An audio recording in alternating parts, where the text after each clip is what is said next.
and welcome back to my YouTube channel. I'm Harry Cosmo, freelance football journalist for BBC Sport and others. I'd like to apologise for the lack of videos over the last week or so. I've been bedbound by COVID, hit quite hard.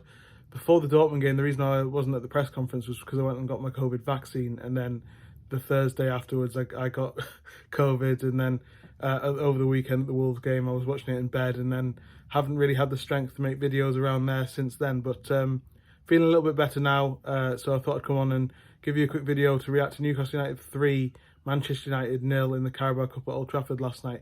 What a performance that was. I mean, I think a victory wasn't too far out of the question considering what's going on at Manchester United at the moment. I think that's fair enough, especially after Newcastle beat Man City.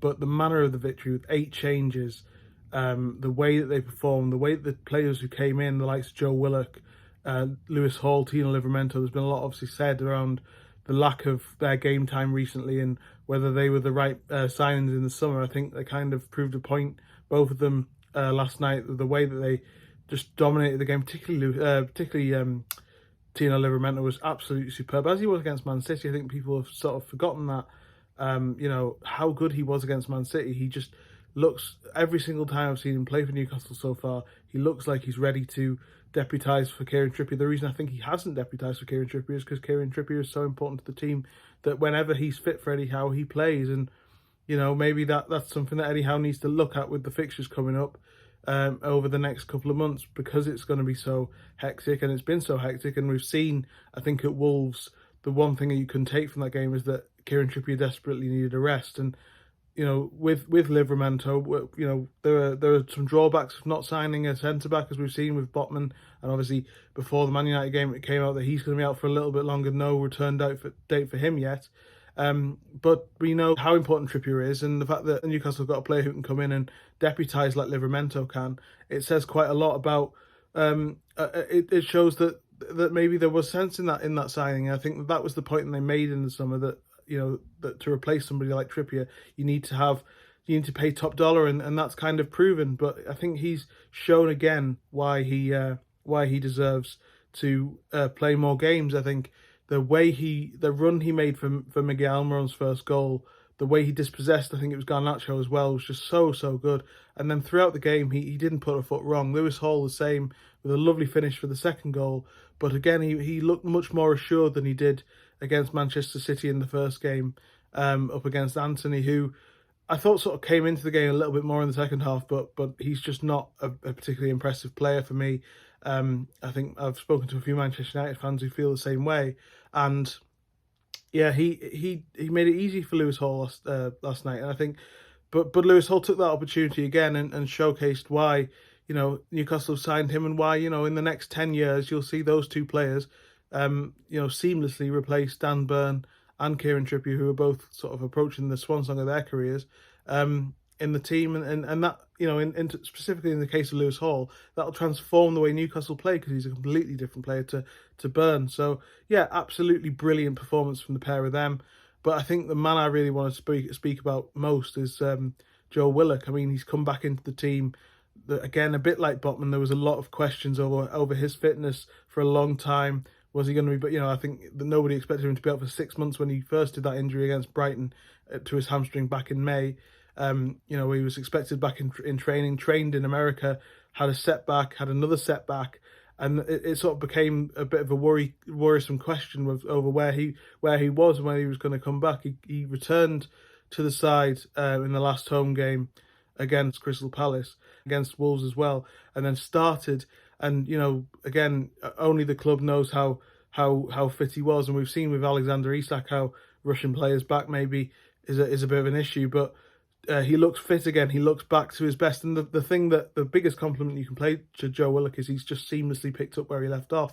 Newcastle's midfield issue with Sandro Tonali getting a ban that was confirmed last week for 10 months, you know, that there was going to be a big hole there. But the truth is that Willock is so much more suited to the way Newcastle play at the moment than Tonali is anyway, and he was the man who set that press and that intensity last season, and for me he was the player of the season last year. So it's not surprising that Newcastle have badly missed him and not looked the same in midfield at times this season, particularly in the early start of that, particularly in the early weeks with those 3 defeats to Brighton, Man City and Liverpool.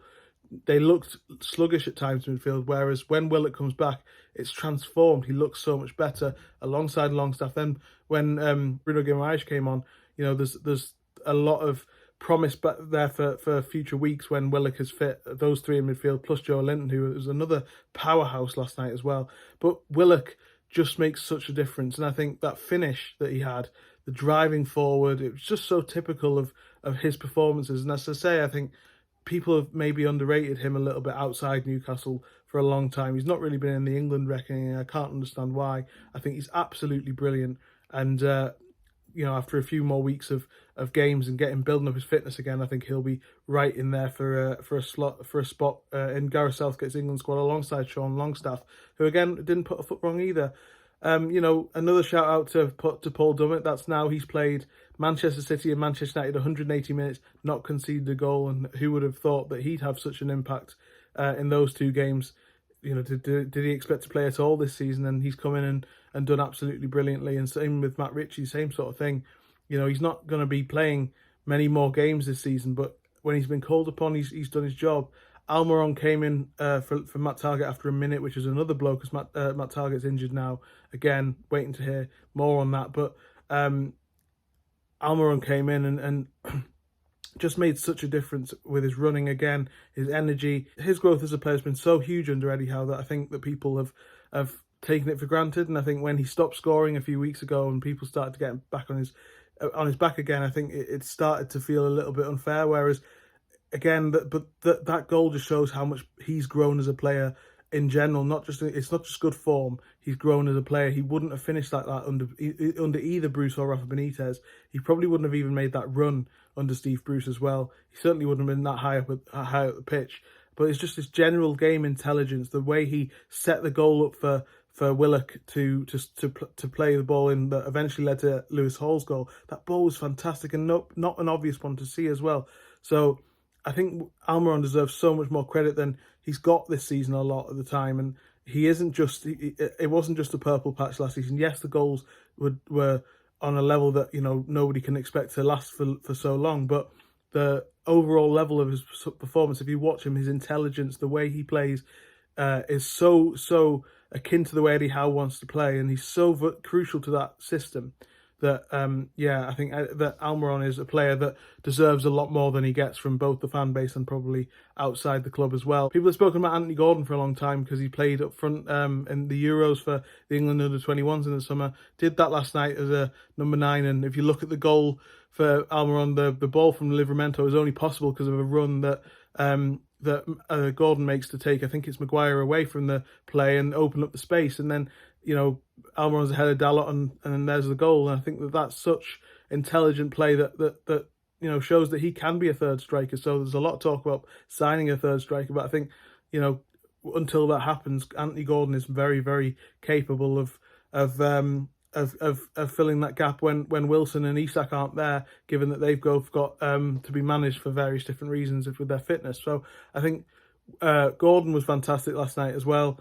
But overall, just a brilliant performance by Newcastle. The 8 changes, the fact that the structure is still there, and the fact that the players who do come in are good enough to still carry the team, even though when the likes of Bruno Guimaraes aren't there, even when the likes of Alexander Isak aren't there, who came on and sort of did the same thing in the first round. So against Man City. So there's a real opportunity open up for Newcastle now in this competition. I don't think anyone really expected that because of the Champions League, because of the need to get back into the Champions League this season. They were going to take precedence, but the fact that that they've beaten Man City and they've beaten Manchester United, that one game away from a semi-final, 2-legger again, the fact that's opened up, and it's Chelsea away, but I think Newcastle can go into that game with absolutely huge confidence, given that Liverpool are the only, in inverted commas, big side left if they do win that game. There's Middlesbrough in the competition, Port Vale in the competition, Fulham and Everton as well. There's a lot of winnable teams there that Newcastle can really take confidence from and maybe end that trophy drought.